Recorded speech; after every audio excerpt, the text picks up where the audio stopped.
I want to talk about death.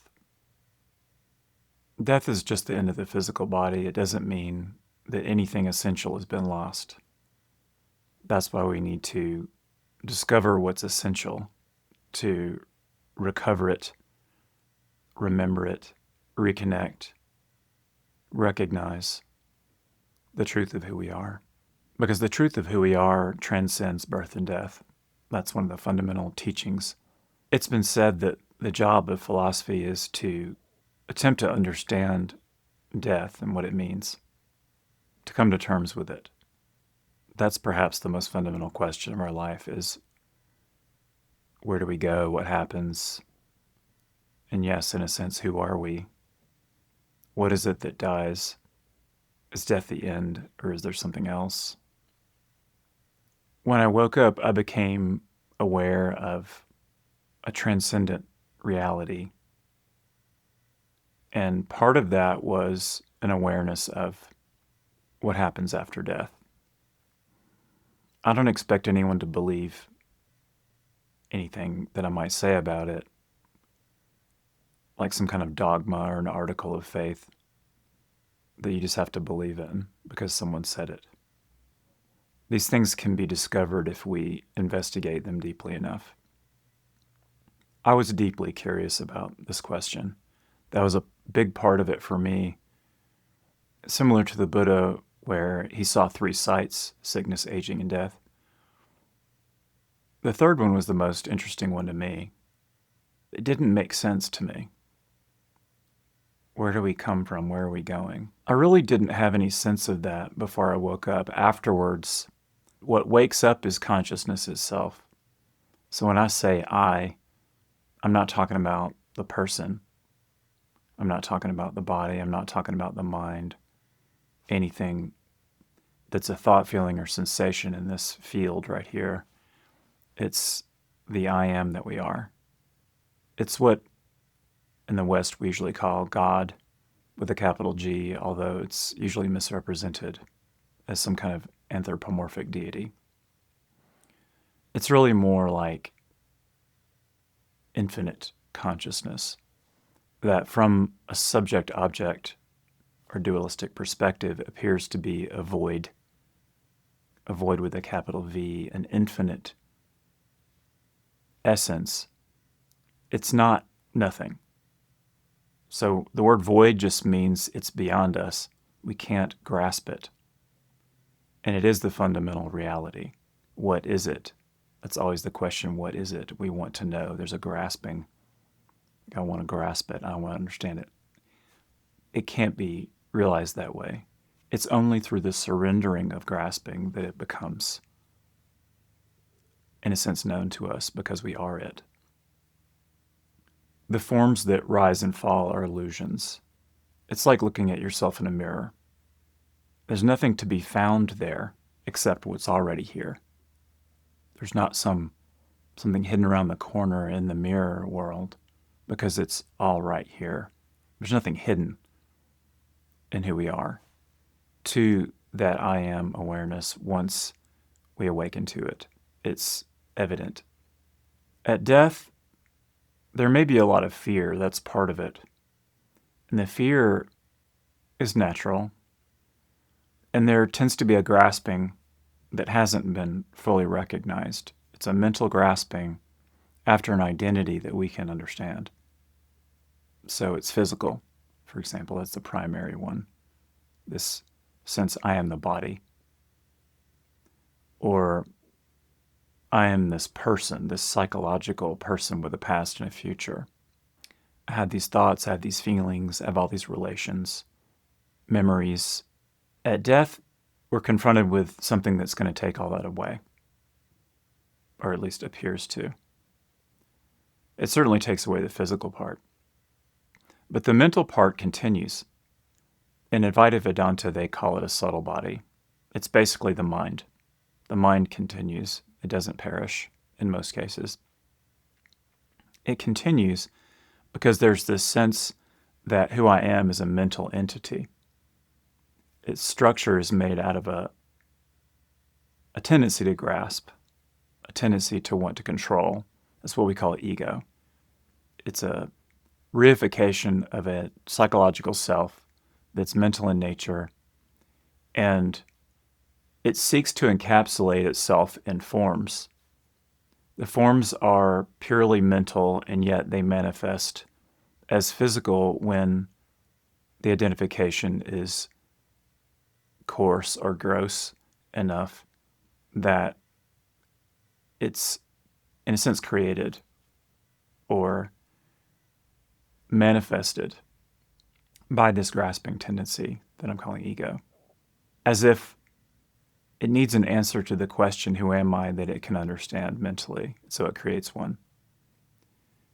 It's kind of like an addiction where, let's say someone's addicted to cocaine, and I know it's a sad situation. Some people may be struggling with that, but the idea behind an addiction is you can't quit without help, and the craving is for the substance. If the substance is removed, so let's say the craving is for a physical form, because it's scared of not being that. It needs it. It's attracting it. It's wanting it. When the physical falls away, it would be like an addict running out of cocaine. If a cocaine addict runs out of cocaine, they go get more. That becomes the primary drive of life, is to find more of that substance. So if we're addicted to having a physical form, and we in a sense run out of it, we're going to seek more of it, in a sense, another form to occupy. So there's rebirth, death, rebirth, and a cycle. Now, I can't prove that, and I'm not here to say that anyone should believe that, because it sounds kind of dogmatic. I would say that there are those who have penetrated to that level of understanding spiritually that that's what happens. It's similar to life. The cycles of life continue beyond the physical. The cycle being based in desire and aversion, attraction and repulsion.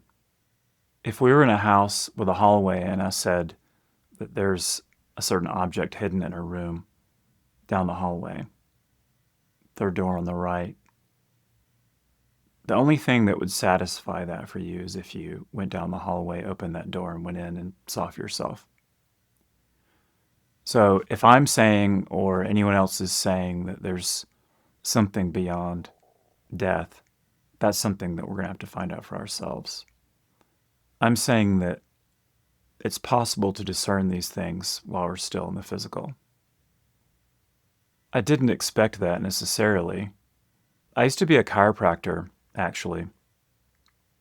And I was working on people. I was in the midst of that particular practice of chiropractic body work. I was doing a certain kind of energetic body work with people.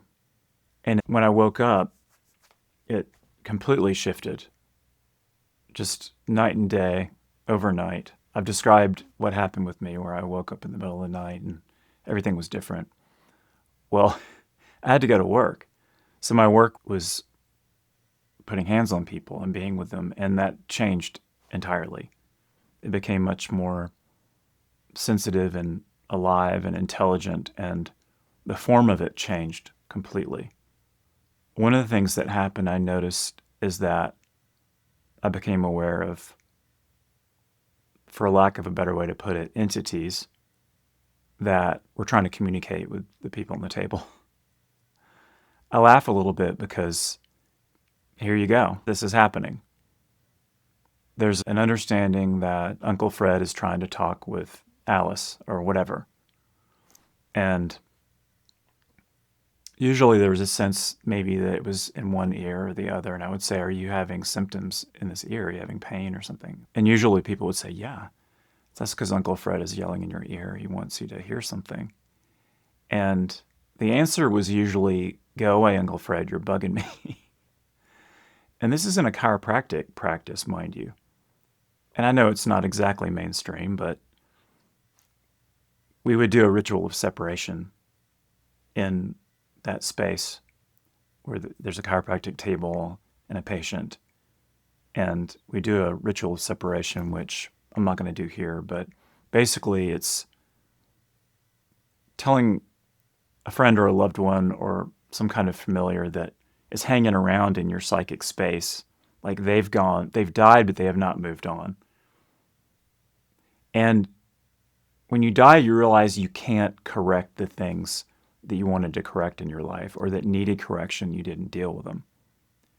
So Uncle Fred, for example, wants to make things right. So he's yelling in his niece's ear, like, please, please, you have to understand, I want to make things right. And you can't when you don't have a physical body, because you can't act physically. You can't act in that plane.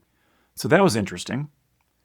There were other experiences I had that were usually quite spontaneous, where there would be an insight into someone who had passed, who had died, who had shed the physical, and it became clear that liberation was possible. And the Tibetans explored this in depth, and there's a book about it. It's usually called the Tibetan Book of the Dead, but it's a Bardo book, the Bardo being the between, that space between lifetimes. So between death and rebirth, there's a space in there. And there's a liberation that's possible in that space. It became clear to me that there are people I had been close to who knew me, knew my name, knew about me, and in some sense loved me. And it became clear that some of those people were able to completely wake up, in a sense, or become liberated in the between. So that's what that book is about. That Tibetan book is liberation. The translation is something like liberation on hearing in the between. And it's usually read when someone dies, someone's reading it aloud so they can hear it. And there are instructions of what to do. I'm not an expert in that Tibetan version. I just became aware of that dimension. In Advaita Vedanta, it's called Vidyamukti. So Jivanmukti is liberation while living. Vidyamukti is liberation after death.